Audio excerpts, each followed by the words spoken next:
बच्चों नमस्कार, मैं पंकज शर्मा सभी बच्चों का एक बार फिर से फिजिक्स वीडियो लेक्चर में आपका स्वागत करता हूं। इससे प्रीवियस वीडियो लेक्चर में हमने हाइड्रोजन परमाणु में परिक्रमण कर रहे इलेक्ट्रॉन की कक्षीय वेग की गणना करी थी, उसके बाद कक्षीय त्रिज्या की गणना करी थी। इसी क्रम में तीसरा जो टॉपिक रहेगा वो है हाइड्रोजन परमाणु में परिक्रमण कर रहे इलेक्ट्रॉन की कक्षीय आवृत्ति की गणना। तो देखिए बेटा, इलेक्ट्रॉन की कक्षीय आवृत्ति जानते हैं, फ्रीक्वेंसी, 1 सेकंड में लगाए गए चक्रों की संख्या। इलेक्ट्रॉन की कक्षीय आवृत्ति की गणना, आवृत्ति का मतलब फ्रीक्वेंसी से है, की गणना। तो इसको पहले समझ लेते हैं, उसके बाद पूरे डेरिवेशन को सॉल्व करेंगे। तो होता क्या है कि ये नाभिक है, इस नाभिक के चारों ओर किसी कक्षा में इलेक्ट्रॉन परिक्रमण कर रहा है, ठीक है, गति कर रहा है यहाँ पर। तो इस इलेक्ट्रॉन की चाल है Vn nवें कोश में, और इस कोश की त्रिज्या है Rn। तो अगर ये एक चक्कर लगाएगा तो इलेक्ट्रॉन द्वारा, यानी यहाँ से स्टार्ट होकर वापस यहाँ पर पहुंचेगा, तो इसने कितनी डिस्टेंस ट्रेवल करी, कितनी दूरी तय करी, एक परिधि के बराबर जो होता है 2πRn, ठीक है। जैसे जैसे कोश बढ़ता जाएगा, त्रिज्या बढ़ती जाएगी, तो इसकी डिस्टेंस भी बढ़ती जाएगी। ये है Vn, यहाँ से चलना स्टार्ट किया, वापस यहाँ पर पहुंच गया, तो एक चक्कर लगाने में लगा समय कहलाता है आवर्तकाल। जानते हैं आप, आवर्तकाल T समय बराबर होता है बेटा, आपने पढ़ा होगा, 4 बराबर दूरी बटा समय। तो यहाँ से समय बराबर कितना आ जाएगा, समय बराबर आ जाएगा दूरी बटे 4।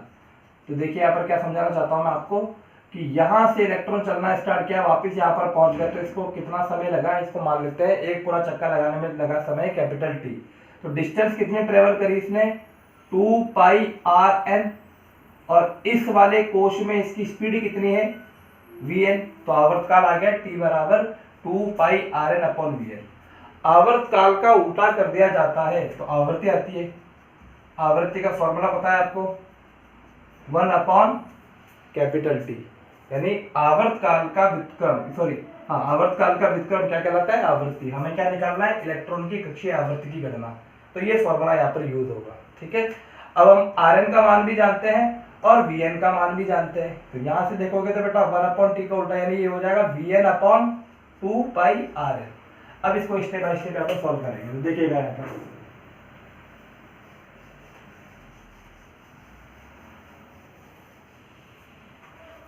इलेक्ट्रॉन की कक्षीय आवृत्ति की गणना।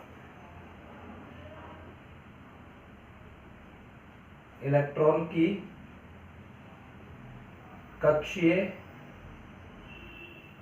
आवृत्ति की गणना, इलेक्ट्रॉन की कक्षीय आवृत्ति की गणना। अगर एग्जाम में आता है तो डेरिवेशन इसका 2 नंबर का रहेगा। तो देखिए बेटा, स्टार्ट करते हैं। nवीं कक्षा में परिक्रमण कर रहे, nवीं कक्षा में परिक्रमण कर रहे इलेक्ट्रॉन की कक्षीय आवृत्ति, ऑर्बिटल फ्रीक्वेंसी, कक्षीय आवृत्ति अर्थात प्रति सेकंड परिक्रमणों की संख्या। जानते हैं आप, आवृत्ति का मतलब होता है 1 सेकंड में लगाए गए चक्रों की संख्या, उसे क्या कहा जाता है, आवृत्ति। 2 बातें ध्यान रखनी है आपको। एक तो आवृत्ति की डेफिनेशन पता होनी चाहिए कि कण के द्वारा 1 सेकंड में लगाए गए चक्रों की संख्या को आवृत्ति कहा जाता है। दूसरी बात, आवृत्ति आवर्तकाल का व्युत्क्रम होता है, यानी अगर आप आवर्तकाल निकाल लेते हो तो उसका व्युत्क्रम कर दोगे तो आवृत्ति आ जाएगी। आवृत्ति की इकाई क्या होती है, हर्ट्ज। देखिए बेटा, परिक्रमणों की संख्या निकालने के लिए क्या करेंगे, अभी मैंने बताया आपको, Fn, इसको लिखा कैसे जाता है, Fn। ये n का मतलब है ये nवें कक्षा में गति कर रहा है इलेक्ट्रॉन, तो nवीं कक्षा की आवृत्ति, आवृत्ति मतलब फ्रीक्वेंसी है यहाँ पर, तो Fn, ठीक है, nवें कोश की फ्रीक्वेंसी। तो यहाँ पर फॉर्मूला है Vn/2πRn। सबसे इंपॉर्टेंट इसमें यही है, ये फॉर्मूला। ये आया कैसे, दोबारा समझ लीजिए, एक बार और समझा देता हूं। ये नाभिक, इस नाभिक के चारों ओर nवीं कक्षा में, ठीक है, ये nवीं कक्षा है, इस कक्षा में इलेक्ट्रॉन Vn स्पीड से परिक्रमण कर रहा है। इसकी त्रिज्या कितनी है, Rn। ठीक है, ये इलेक्ट्रॉन है। अब इस इलेक्ट्रॉन के द्वारा यहां से चलकर वापस यहां तक पहुंचने में जो लगा समय, यानी एक पूरा चक्कर लगाने में लगा समय, उसे कहा जाता है आवर्तकाल। तो आवर्तकाल के लिए देखिए क्या होगा, फॉर्मूला हमने पढ़ रखा है, चाल बराबर दूरी बटे समय। तो यहां से देखो बेटे, समय को इधर ले आइए, समय इज इक्वल टू दूरी बटे चाल। अब अगर मैं आवर्तकाल की बात करूंगा तो कैपिटल टी से लिखूंगा। तो कैपिटल टी के लिए एक पूरा चक्कर, तो पूरे चक्कर लगाने के लिए कितनी डिस्टेंस ट्रेवल करी, कितनी दूरी तय करी, 2 पाई आर, वृत्त की परिधि के बराबर। आर की जगह यहाँ पर आर है, और कितनी इसकी स्पीड थी, चाल कितनी थी, वी एन। तो ये आ गया टी का फॉर्मूला, यानी nवें कोशिका, ये nवें कोशिका आवर्तकाल है, 2 pi R N upon V N. यहां से ध्यान दीजिए, तो अगर आवृत्ति निकालनी हो तो अभी क्या बताया आपको, आवर्तकाल का उल्टा कर लीजिए। ध्यान रखना है आपको, 1 सेकंड में लगाए गए चक्रों की संख्या या आवर्तकाल का व्युत्क्रम आवृत्ति कहलाती है। तो अब इस आवर्तकाल का व्युत्क्रम कर दीजिए, तो बराबर Vn ऊपर आ जाएगा और 2 पाई आर एन। तो ये जो पूरी कहानी ये वाली, ये तो है रफली, आप चाहो तो डायरेक्टली आपको ये भी ध्यान रखना है। ठीक है, तो यहां से स्टार्ट करते हैं। ठीक है, अब ये तो हो गया। अब दोनों फॉर्मूला आपको पता है, कौन कौन से दोनों फॉर्मूले, nवें कोश में परिक्रमण कर रहे इलेक्ट्रॉन की चाल और nवें कोश में परिक्रमण कर रहे इलेक्ट्रॉन की कक्षीय त्रिज्या, ये दोनों फॉर्मूले हमने पहले डेरिवेशन में सीख लिए। तो बेटा हम यहां लिखेंगे, चूंकि हम जानते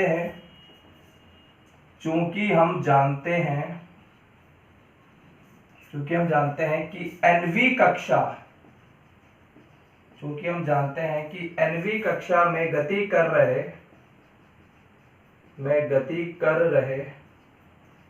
इलेक्ट्रॉन की कक्षीय चाल आपको ध्यान होगी। तो फॉर्मूला आपको ध्यान में रखना है बेटा, याद करना है आपको, Vn is equal to Z by N into E square upon 2 epsilon not into H. ये इक्वेशन नंबर 2। क्या चीज है ये, nवें कोश में परिक्रमण कर रहे इलेक्ट्रॉन की कक्षीय चाल। हम यहाँ पर कोई जरूरी नहीं हाइड्रोजन परमाणु की बात कर रहे हैं, किसी भी तत्व की बात की जा सकती है। यहाँ पर आपको उसका परमाणु क्रमांक लिखना है। अगर हाइड्रोजन परमाणु होगा तो Z इक्वल टू 1 आ जाएगा, और यहाँ पर संख्या है nवें कोश की, पहली, दूसरी, तीसरी, चौथी। तो ये हमें फॉर्मूला पता है। इसी प्रकार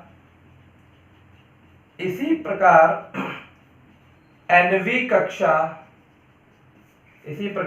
कक्षा की त्रिज्या, ये फॉर्मूला भी बेटा प्रीवियस वीडियो लेक्चर में आपको बताया गया था, R N is equal to N square by Z into epsilon not into H square upon pi M E into E square. ठीक है, ये फॉर्मूला भी आपको बताया था, ये इक्वेशन नंबर 3 लिख दिया। ठीक है, यहाँ तक आपको नोट करना है। दोबारा एक बार समझ लीजिए, हम ज्ञात कर रहे हैं इलेक्ट्रॉन की कक्षीय आवृत्ति की गणना, इसके बाद हम आवर्तकाल की गणना करेंगे। तो पहले कक्षीय आवृत्ति की गणना, कक्षीय आवृत्ति को लिखा कैसे जाता है, एफ एन। एफ का मतलब फ्रीक्वेंसी है, एन का मतलब nवें कोश की बात कर रहे हैं। तो सबसे पहले हमने लिखा nवीं कक्षा में परिक्रमण कर रहे इलेक्ट्रॉन की कक्षीय आवृत्ति, अर्थात प्रति सेकंड परिक्रमणों की संख्या। प्रति सेकंड चक्र भी ले सकते हो आप, परिक्रमण भी ले सकते हो यहाँ पर। तो संख्या क्या होता है बेटा, आवृत्ति होता है। तो इसका फॉर्मूला आया Vn upon 2 pi R N. कैसे आया, अभी मैंने आपको रफली बताया था, चाल बराबर दूरी बटा समय, तो समय बराबर दूरी बटा चाल, उसका इनवर्स करोगे, उसका उल्टा करोगे, ये चीज आ गई। अब इसका और इसका फॉर्मूला, हम दोनों का फॉर्मूला हम जानते हैं। Vn क्या है, nवें कोश में इलेक्ट्रॉन की चाल और ये कोश की त्रिज्या, इन दोनों के फॉर्मूले को हम जानते हैं। तो यहाँ पर हमने समीकरण 2 और समीकरण 3 लिख लिया। यह समीकरण 2 Z by N E square 2 epsilon not H, और समीकरण 3 N square by Z epsilon not H square pi M E into E square, जहां पर एम ई क्या होता है, इलेक्ट्रॉन का द्रव्यमान। अब समीकरण 2 और 3 का मान ध्यान दीजिएगा, समीकरण 2 और 3 का मान कहां रख देंगे, समीकरण 1 में रखेंगे और उसको सॉल्व करेंगे, फॉर्मूला बन जाएगा। तो देखिए बेटे यहां पर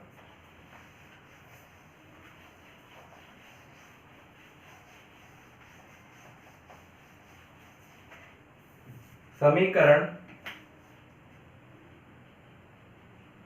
2 व 3 का मान समीकरण 1 में रखने पर समीकरण 2 और समीकरण 3 का मान समीकरण 1 में रखे, तो क्या आ जाएगा, F N is equal to V N का जगह वी एन था क्या, V N upon 2 pi R N था, तो यहाँ पर मैं मान रख रहा हूँ, तो वी एन की जगह Z by N into E square 2 epsilon not H, 2 pi की जगह 2 पाई इंटू आर एन की जगह N square by Z into epsilon not H square upon pi M E into E square. अब इसको solve करते हैं, तो देखिए बेटा इसको लिखने की आवश्यकता नहीं है क्योंकि यहाँ पर था नहीं, इसलिए मैंने दोबारा लिखा है, इसलिए आप जब डेरिवेशन करोगे तब आपको लिखने की कोई आवश्यकता नहीं रहेगी। इसको सॉल्व कर लो, Z by N into E square 2 epsilon not H upon 2 pi N square epsilon not H square upon Z into pi into M E into E square. अब जो जो चीजें कट जाए उनको काट लीजिए, पहले तो इसको ऐसे लिख लेंगे, Z by N into E square 2 epsilon not H into, बेटा ये ऊपर चला जाएगा तो ये यहीं रह जाएगा, Z N M E into E square, simple mathematics है, 2 pi N square into epsilon not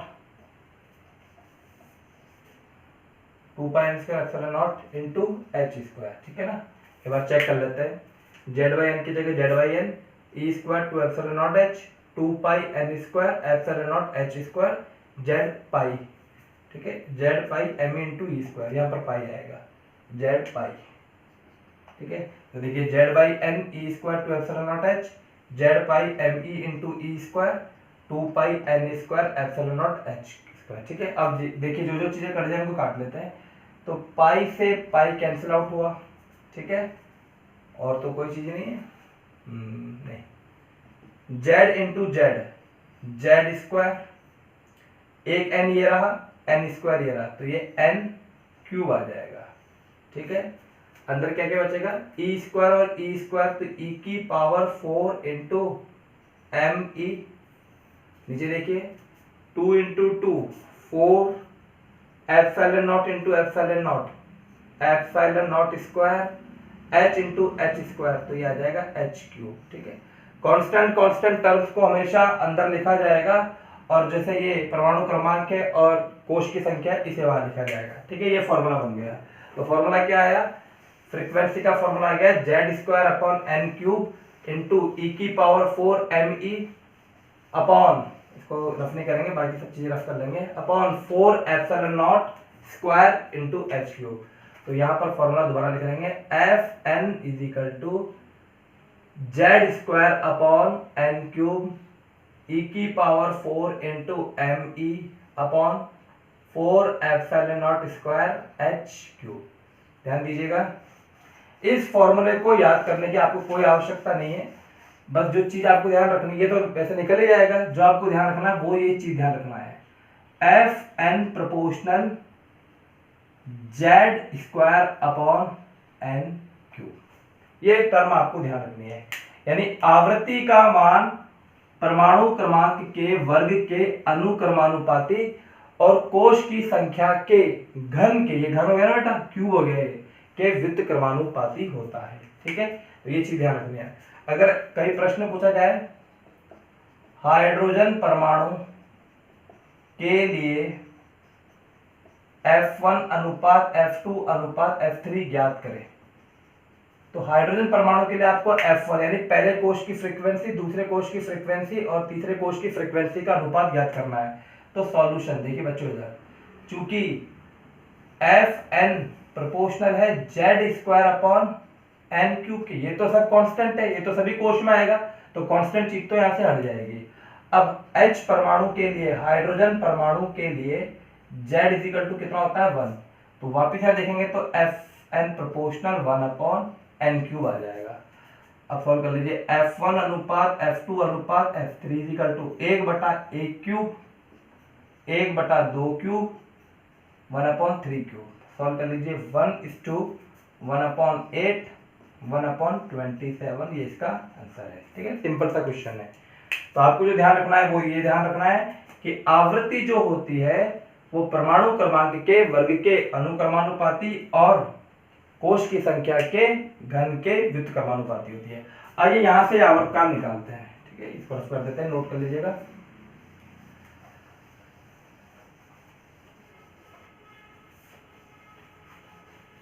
N V कक्षा में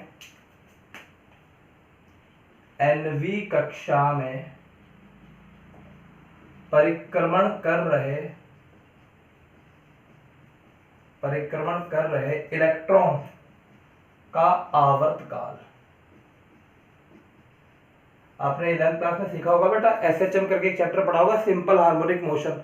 वहां पर आवर्ती और आवर्तकाल की डेफिनेशन भी आई थी और वहां पर आपको बताया भी गया था आवर्तकाल कैपिटल टी से लिखा जाता है और आवृत्ति स्मॉल एफ से लिखा जाता है। कई जगह स्मॉल एन से भी लिखते हैं, लेकिन यहाँ पर हम स्मॉल एफ से लिखेंगे। ठीक है, तो एनवी कक्षा में परिक्रमण कर रहे इलेक्ट्रॉन का आवर्तकाल, तो यहाँ लिखा मैंने Tn। इस Tn का मतलब है एनवे कोश का टाइम पीरियड, से कैपिटल टी से लिख रहे हैं आवर्तकाल। कैसे निकालेंगे? 1/Fn। ठीक है, फॉर्मूला हो गया। आवृत्ति का व्युत्क्रम आवर्तकाल और आवर्तकाल का व्युत्क्रम आवृत्ति, तो दोनों एक ही चीज है। जैसे अगर कहीं लिखा हो y = 1/x, इसका मतलब x = 1/y भी होता है। ठीक है, तो इसी फॉर्मूले को यूज करते हुए हमने लिखा Tn = 1/Fn। अभी हमने पढ़ाया आपको Fn = जो फॉर्मूला आया था वो क्या आया था बेटा? Z²/n³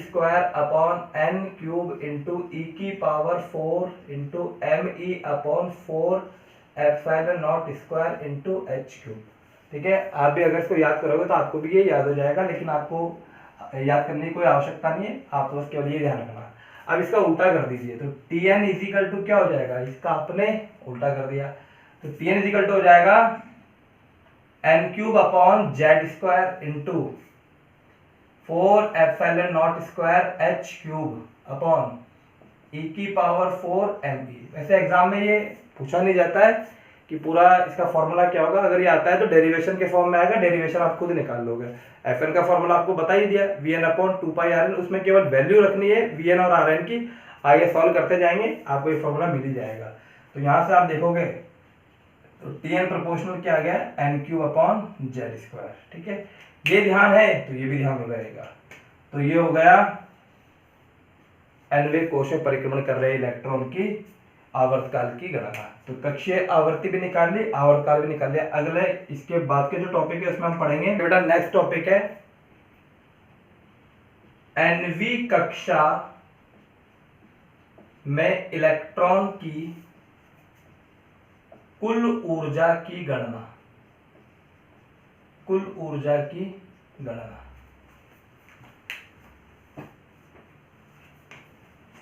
एनवी कक्षा में इलेक्ट्रॉन की कुल ऊर्जा की गणना। देखिए, कुल ऊर्जा आपने 11th क्लास में पढ़ा होगा, गतिज ऊर्जा प्लस स्थितिज ऊर्जा का योग कुल ऊर्जा के तुल्य होता है। ऐसा आपने पहले भी पढ़ रखा है। तो देखिए, थोड़ा सा इसको समझ लेते हैं। ये परमाणु है, ये नाभिक है। नाभिक में जो आवेश होता है वो पहले ही बताया हुआ आपको, Ze। ये इलेक्ट्रॉन जो नेगेटिव होता है यहाँ पर Vn स्पीड से गति कर रहा है। त्रिज्या कितनी है इसकी? त्रिज्या इसकी Rn। ठीक है, किसी कोश की बात कर लेते हैं, यहाँ पर कोई जनरल एनवी कोश की बात कर रहे हैं। तो बेटा, गतिज ऊर्जा का फॉर्मूला तो आप सभी को पता होगा। एनवे कोश में परिक्रमण कर रहे इलेक्ट्रॉन की गतिज ऊर्जा, गतिज ऊर्जा का फॉर्मूला 1/2 m/v²। क्योंकि इलेक्ट्रॉन गति कर रहा है तो m ही आ जाएगा, v की जगह Vn आ जाएगा। ठीक है, स्थितिज ऊर्जा जिसे Un से लिखा जाता है, कई जगह इसको पोटेंशियल एनर्जी से भी लिखा जाता है। ठीक है, दोनों के रूप में आपको ध्यान रखना है। तो अगर यहाँ पर एक पॉजिटिव आवेश है और यहाँ पर इलेक्ट्रॉन है, तो इनके बीच में स्थिति है Rn। तो इस स्थिति की वजह से और इनके आवेश की वजह से यहाँ पर स्थितिज ऊर्जा होगी। और स्थितिज ऊर्जा का फॉर्मूला होता है, ये चैप्टर नंबर 3 में आता है, लेकिन आपको थोड़ा ध्यान रखना होगा, K(Q1Q2)/R। जहां पर Q1 है प्रथम आवेश, Q2 द्वितीय आवेश और R दोनों आवेशों के बीच की दूरी। तो यहाँ पर बात कर लेते हैं, तो K की जगह K, Q1 की जगह ZE, Q2 की जगह -E और दोनों के बीच की डिस्टेंस R है। ठीक है, ये गतिज ऊर्जा ही पता लग गई, स्थितिज ऊर्जा पता लग गई। अब इन दोनों का योग कर लेंगे तो वो आ जाएगा कुल ऊर्जा। बात क्लियर है? अब इसको स्टार्ट करते हैं। यह हो गया एक समरी हो गई इसकी, ठीक है। अब इसको बेटा लिखित वर्क यहाँ पर स्टार्ट करते हैं। तो सबसे पहले मैंने थ्योरेटिकल लिखा, एनवी कक्षा में परिक्रमण कर रहे इलेक्ट्रॉन के लिए बोहर की प्रथम अभिधारणा से। आपको एग्जाम में अगर ये आएगा तो आपको ऐसे नहीं जैसे मैंने अभी समझा है, वो केवल समझाने के लिए था ताकि आपके दिमाग में ये पता रहे कि हम क्या करने वाले हैं। बेसिक फॉर्मूले बताया आपको कि ये हमारे काम आने वाले हैं, लेकिन एग्जाम में ये आता है पूरा लिखने के लिए, तब आपको पूरी बात लिखनी होगी, तभी नंबर पूरे मिलेंगे।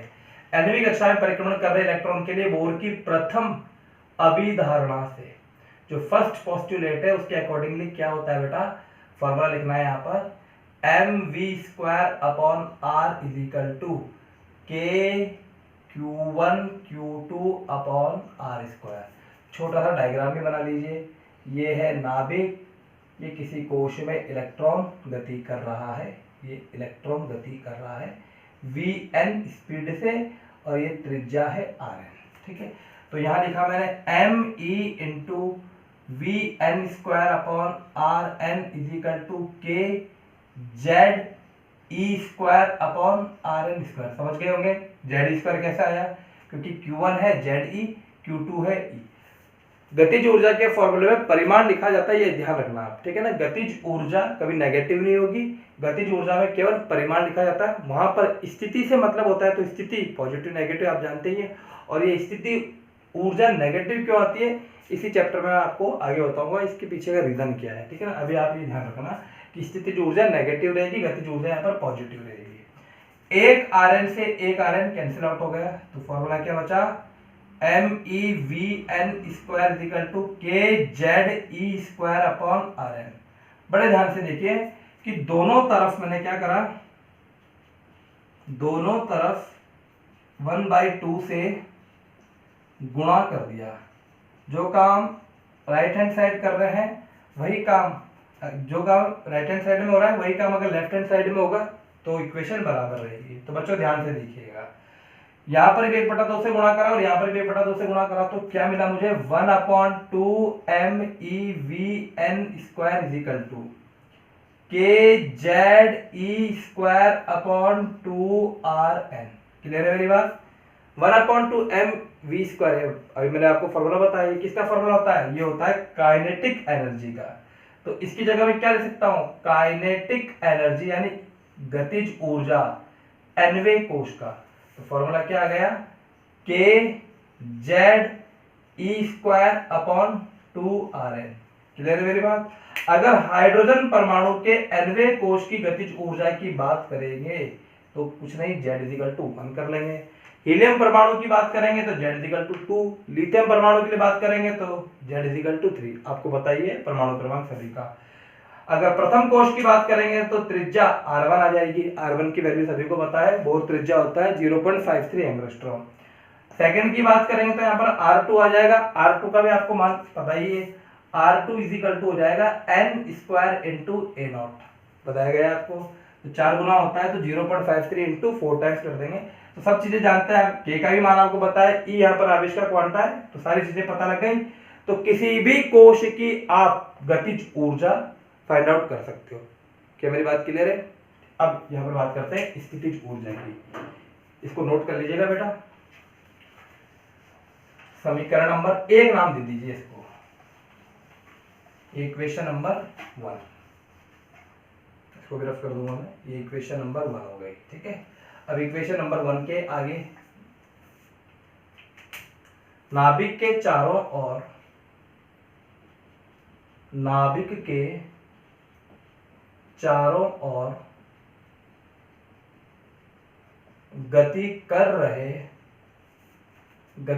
रहे इलेक्ट्रॉन व नाभिक के मध्य भाई यहाँ पर गति कौन कर रहा है, इलेक्ट्रॉन गति कर रहा है। कहाँ गति कर रहा है, नाभिक के चारों ओर। तो मैंने लिखा नाभिक के चारों ओर गति कर रहे इलेक्ट्रॉन व नाभिक के मध्य कौन सा आकर्षण बल लग रहा है, विद्युत आकर्षण बल उपस्थित रहता है। अतः इस निकाय में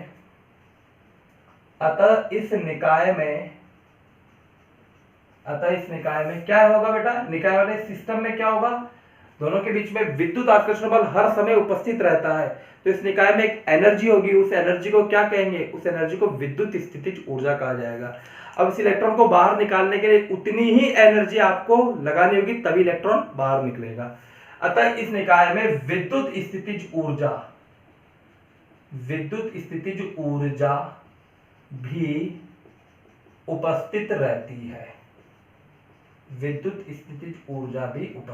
है। स्थितिज ऊर्जा को UN से लिखा जाएगा, चाहो तो पोटेंशियल एनर्जी nवे कोश की भी लिख सकते हो। फॉर्मूला क्या बताया आपको, KQ1 Q2 upon R। Diagram ऐसा था डायग्राम बेटा, ये इलेक्ट्रॉन गति कर रहा है, यहाँ पर नाभिक है, दोनों के बीच की त्रिज्या Rn है। तो फॉर्मूला आ जाएगा UN is equal to K, Q1 की जगह ZE। यहाँ पर परिमाण नहीं लिखना है, यहाँ पर चिन्ह सहित लिखेंगे, तो -E अपॉन Rn। तो UN इजिकल टू हो जाएगा -KZE² अपॉन Rn। ये हो जाएगा स्थितिज ऊर्जा का फॉर्मूला, इक्वेशन नंबर 2। तो गतिज ऊर्जा का फॉर्मूला निकाल लिया, स्थितिज ऊर्जा का फॉर्मूला निकाल लिया, इन दोनों को जोड़ लेंगे तो क्या आ जाएगी, nवे कोश में परिक्रमण कर रहे इलेक्ट्रॉन की कुल ऊर्जा। ठीक है, यहाँ तक का आप नोट कर लीजिएगा। अगले वीडियो लेक्चर में मैं आपको कुल ऊर्जा का फॉर्मूला भी डिराइव करेंगे, उसकी और भी बातें बताऊंगा। अगर ये बताता तो ये बहुत बड़ा वीडियो हो जाता। आज के लिए केवल इतना ही, तो यहाँ तक आप कंप्लीट कर लीजिएगा। आज मैंने पढ़ाया आपको nवे कोश में परिक्रमण कर रहे इलेक्ट्रॉन की कक्षीय आवृत्ति से हमने आवर्तकाल निकाल लिया। उसके बाद में हम पढ़ रहे थे nवे कोश में परिक्रमण कर रहे इलेक्ट्रॉन की कुल ऊर्जा की गणना। तो कुल ऊर्जा के लिए पहले आपको स्थितिज ऊर्जा पता होनी चाहिए, गतिज ऊर्जा पता होनी चाहिए। तो गतिज ऊर्जा है बोर की प्रथम अभिधारणा से और स्थितिज ऊर्जा है फॉर्मूले से। तो यहाँ तक का आपको कंप्लीट करना है, इसको अच्छे से पढ़ लीजिएगा बेटा। इसको आप एक बार प्रैक्टिस भी कीजिएगा। अगले वीडियो लेक्चर में हम कुल ऊर्जा की गणना करेंगे। तब तक के लिए